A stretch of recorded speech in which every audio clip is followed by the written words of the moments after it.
오늘의 핫쌈, 핫피플 3명 중 첫 번째 주인공 만나보시죠. 조국 전 장관이 광복절을 맞아 특별 사면됐습니다. 나왔습니다. 그 장면 취재됐습니다. 들어보시죠.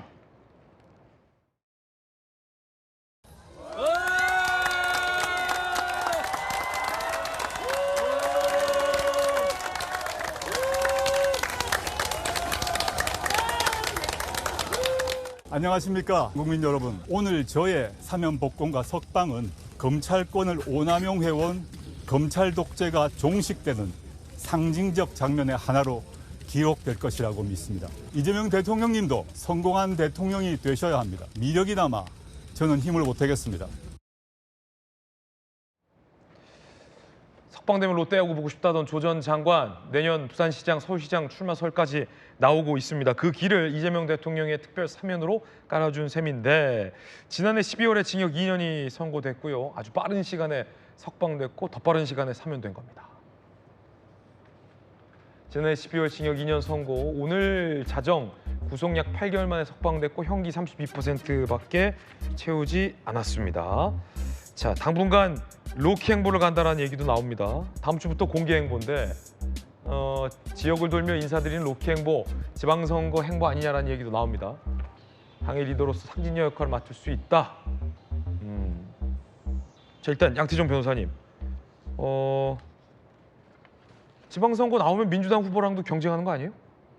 그렇죠. 뭐 당연히 민주당 후보랑 이제 뭐 조국 전 대표 같은 경우는 이제 조국혁신당 대표로 나올 테니까 아마 이제 경쟁할 수도 있지만 또 근데 모르겠습니다. 이제 지방선거에 나올 경우에는 또 이제 어쨌든 이제 범여권, 범진보 쪽에 이제 뭐 단일화 합니까? 그렇게 성사할 수도 있고 아니면 이제 정말 순수하게 양측이 뭐 정책이나 이런 면에서 경쟁을 해서 더 나은 후보가 선출될 수도 있고 사실 여러 가지 가능성이 있는 만큼 그건 한번 조금 더 지방선거 때까지의 이제 뭐 조국혁신당이나 조국 전 대표의 행보를 지켜볼 필요가 있을 것 같습니다. 네.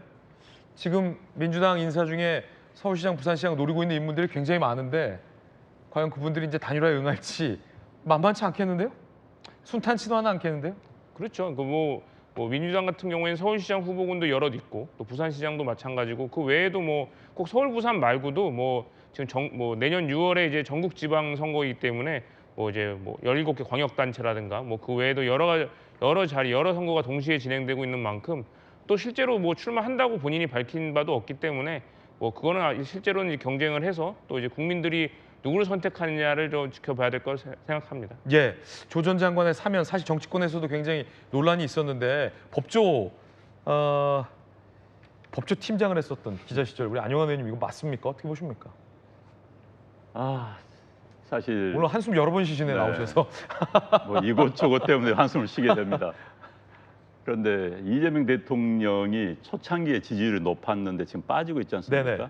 초창기에 이재명 대통령 인기가 높았던 것은 역시 좀 중도적인 정책, 실용적인 정책을 쓰지 않는가? 또 내 편만이 아닌 또 다른 편, 또 중간에 있는 사람들도 껴안고 가는 거 아닌가라는 것 때문에 지지율이 높았습니다만 지금 빠지고 있는 이유는 다 이런 장면들 때문입니다. 내 편만 안고 가는 거. 지금 조국 전 장관이라고 해야 되나요? 조국 씨 같은 경우는 자기 형기에 32%밖에 채우지 못했어요. 3분의 1도 챙기지 못했습니다. 그리고 나오면서 한다는 이야기가 좀 깜짝 놀랐는데 검찰 독재를 이야기를 하고 있습니다. 본인은 정치범 아닙니다. 양심범 아닙니다.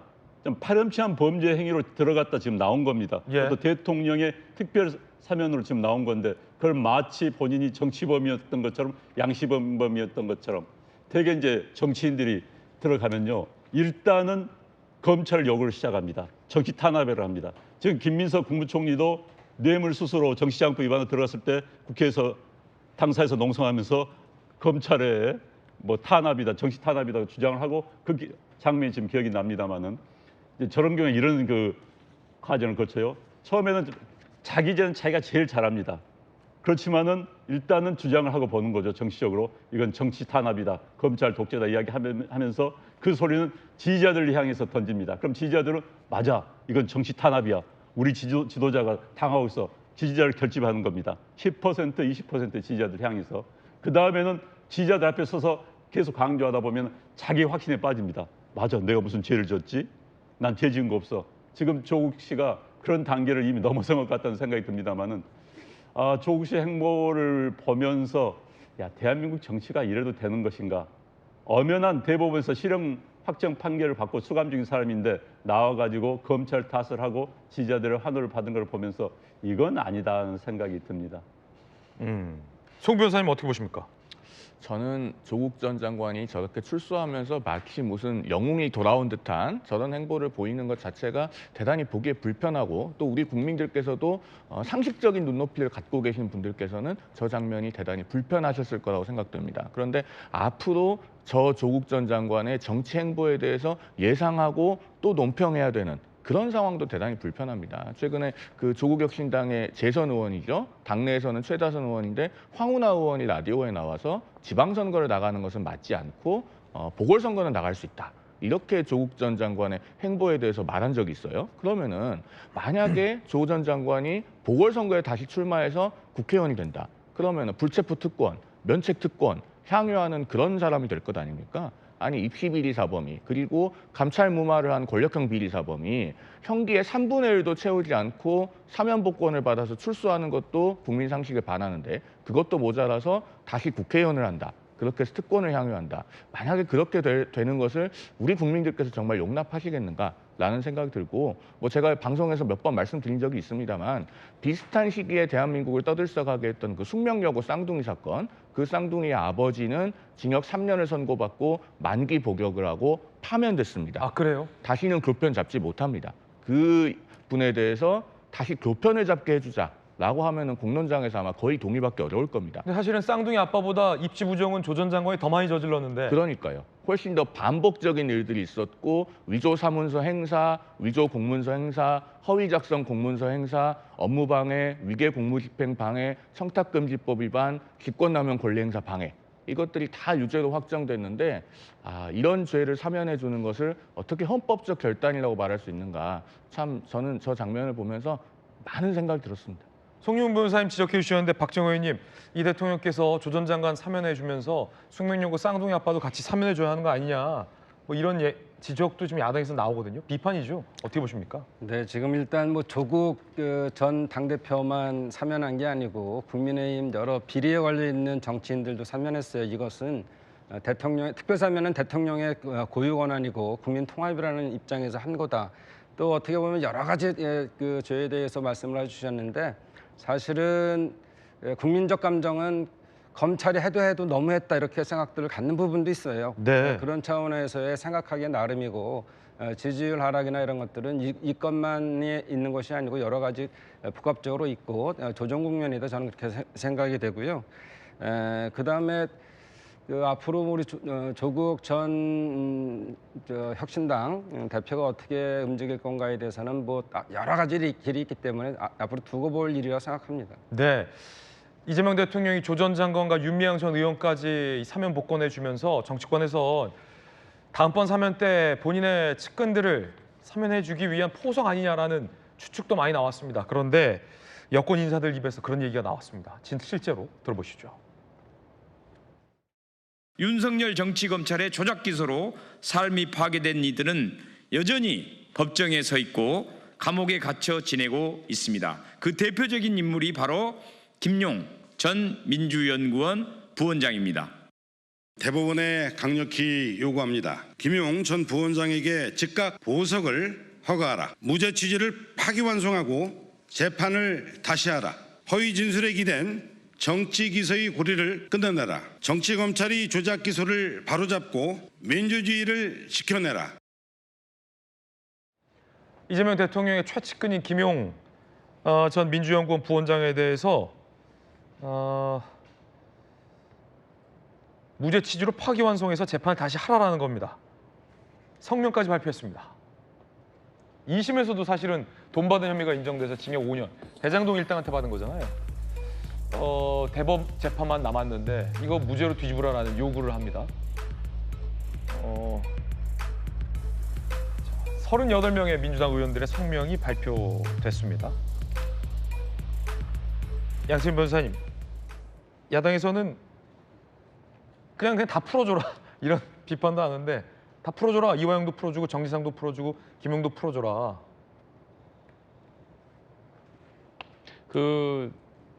다 풀어주라는 얘기는 아니죠. 왜냐하면 이제 아니, 야당에서요. 그러니까 이게 야당에서 그렇게 얘기하지만 뭐 다 풀어주라는 주장은 절대 여당도 그렇게 주장하고 있지 않고요. 지금 이제 주로 언급되고 있는 분들 뭐 이제 뭐 김용전 부원장이나 정의선 실장이나 아니면 뭐 이화영 부지사나 이런 분들 같은 경우에는 검찰의 약간 무리한 수사와 기소 그리고 또 관련자들에 대해서 진술이 여러 차례 번복되고 유도신문이나 약간 조작 진술 같은 걸 한 혐의가 있기 때문에 그거에서 비판을 하고 있는 겁니다. 특히 이제 뭐 김용 부원장 같은 경우에는 이제 대장동 일당으로부터 뭐 이제 정치자금을 수수했다는 혐의로 지금 이제 그 재판을 받고 있는 건데 실제로 그 받은 돈이 발견되지 않았습니다. 일방적인 관련자들의 진술만에 의지해서 김용 측 진술은 전혀 인정되지 않아서 이제 일방적으로 유죄 선고된 거기 때문에 물론 그거에 대한 판단은 대법원에서 사법부의 고유 권한이기 때문에 그에 대해 판단을 하겠지만 뭐 이제 김용 전 부원장의 이제 억울함을 호소하는 입장에서는 뭐 그거에 대해서 당연히 의견 제시를 할 수 있는 거고 결국 최종 판단은 대법원이 그런 걸 종합적으로 결론을 내릴 거라 생각을 합니다. 네. 1, 2심이 사실상의 어떤 사실관계에 대한 재판 절차의 마지막인데 대법원 판단만 남기고 입법부에서 무죄 취지로 파기환송하라라는 구체적인 성명까지 발표해서 논란입니다. 그런가 하면 이재명 대통령의 또 한 명의 최측근이었죠. 민주당이 이화영 전 부지사를 접견 후에 재심 대상 가능성이 농후하다라고 밝혔습니다. 자, 이번엔 이화영 쌍방울 대북송금 사건과 본인의 어떤 비리 혐의로 2심에서도 유죄가 선고됐죠. 무려 징역 7년 8개월이에요. 깎여도 징역 7년이에요. 자, 그러자 민주당 정치검찰 조작기소 대응 TF 이름이 깁니다. 어제 수원구치소에서 이화영 전 부지사를 접견했고요. 잘못된 판결로 재심 대상이 될 가능성이 농후하다라는 입장문을 냈습니다.